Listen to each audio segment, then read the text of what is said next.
My name is John Watson. I'm a consumer protection attorney in Birmingham, Alabama. A lot of the calls that we get about very abusive debt collection practices are actually over payday loans. And here's the typical pattern. We'll have a collector, usually with a foreign accent, calling. They'll claim that you're about to be arrested, the sheriff is coming out to get you, but if you make a payment immediately over the phone, then they'll call off the sheriff. And if you start asking questions, they'll say they don't have to answer you, or it's illegal for them to talk to you, but you have to pay right now. If you ask any details, they'll say, I'm not going to talk to you, I'm not going to tell you anything about this debt. You just have to pay it. And what we have found is a pretty effective strategy for dealing with this, and it's so simplistic, it seems like it shouldn't work, but it does work, is to just very calmly ask questions of the collector. Who are you? What's the name of your company? What is your physical address? They hate giving that. And then say, look, I don't know who you are. You're just a voice over the phone. Send me a letter. And the strange thing is that these scam collectors will just completely go crazy if you insist that they send you a letter. They'll say, I can't send you a letter. I won't send you a letter. Or they'll say, I'll only email you a letter. And say, no. I want a real letter, a little stamp on it. You put it through the post office, it comes to my mailbox. And they will just refuse to do that. Now, if it's a legitimate company, and when I say legitimate, there are lots of legitimate debt collectors that we end up suing because they violate the law. But they are legitimate, they're a real company, they have employees, they have a building, not a scam guy from India with a prepaid cell phone. Okay, that's the difference. But a legitimate debt collector, even one that routinely violates the law, will send you a letter. You think about it. What business that says you owe money would not send you a letter?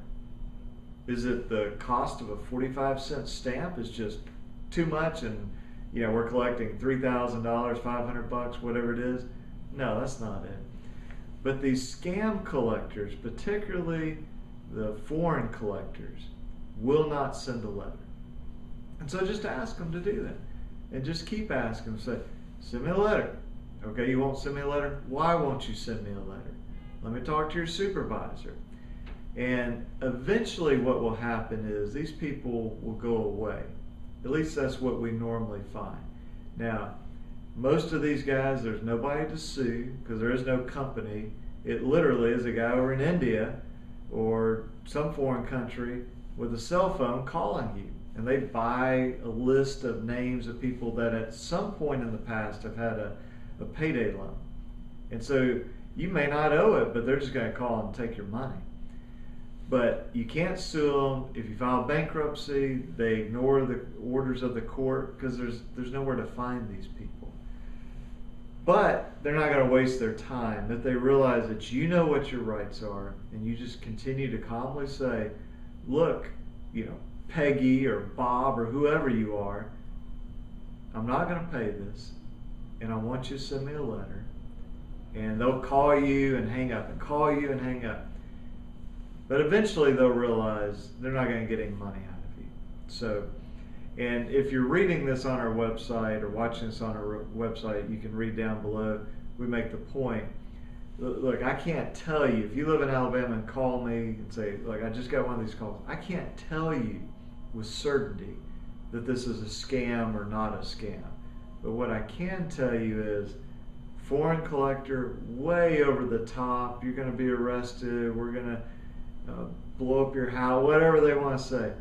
Typically that's a sign, and when they won't send you a letter, they won't give you a real name of a company. They'll say, with a foreign accent, they'll say, oh, this is the law firm.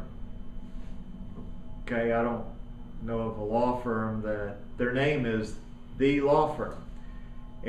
Or they'll do something like the Federal Bureau of Investigatory Practices the FBI. And so or the IRS, they do all this crazy stuff. If you're dealing with that, stay calm, ask them for proof.